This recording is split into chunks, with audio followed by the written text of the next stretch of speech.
మన ఆంధ్రప్రదేశ్ చరిత్రలో ఒక మనిషి చేసిన త్యాగం ఒక రాష్ట్రం పుట్టడానికి కారణమైంది. ఆయనే అమరజీవి పొట్టి శ్రీరాములు గారు.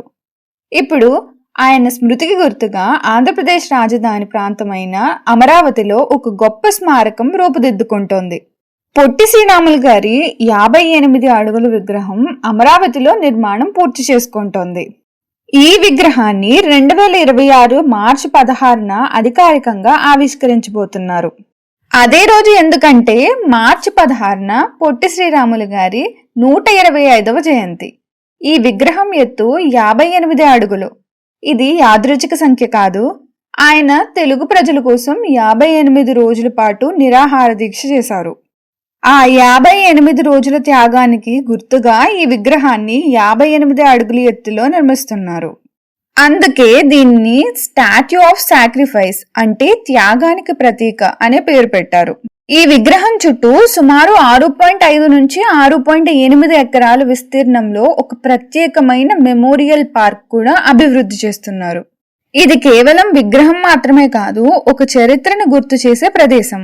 పొట్టి శ్రీరాములు గారు 1901 మార్చి 16న నేటి నెల్లూరు జిల్లా ప్రాంతంలో జన్మించారు.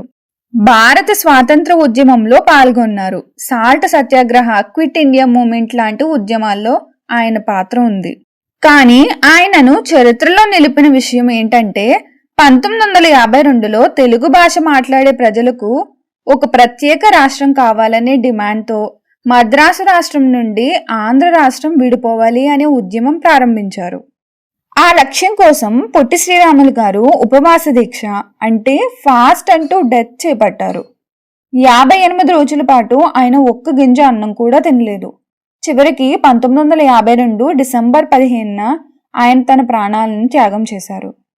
ఈ సంఘటన దేశవ్యాప్తంగా పెద్ద సంచలనం సృష్టించింది.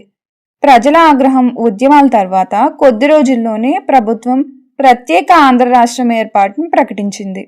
అందుకే పొట్టి శ్రీరాములు గారిని మనమంతా అమరజీవి అని పిలుస్తాం. ఆయన జీవితం పదవుల కోసం కాదు, రాజకీయాల కోసం కాదు, కేవలం ప్రజల కోసం చేసిన నిస్వార్థ త్యాగం. ఈ 58 అడుగుల విగ్రహం మనకేం గుర్తు చేస్తుందంటే భాష కోసం చేసిన త్యాగాన్ని, రాష్ట్రం కోసం ఇచ్చిన ప్రాణాన్ని, ఒక మనిషి సంకల్పం చరిత్రని ఎలా మార్చగలదో అని. ఇలాంటి మహానుభావుల కథలు మర్చిపోకుండా ఉండాలంటే మనమే చెప్పుకోవాలి, మన పిల్లలకు చెప్పాలి. ఈ వీడియో మీకు నచ్చితే లైక్ చేయండి. ఇలాంటి నిజమైన చరిత్ర కథల కోసం సైలెంట్ టేల్స్ పై చందన ఛానల్ని సబ్స్క్రైబ్ చేయండి. Thank you for watching.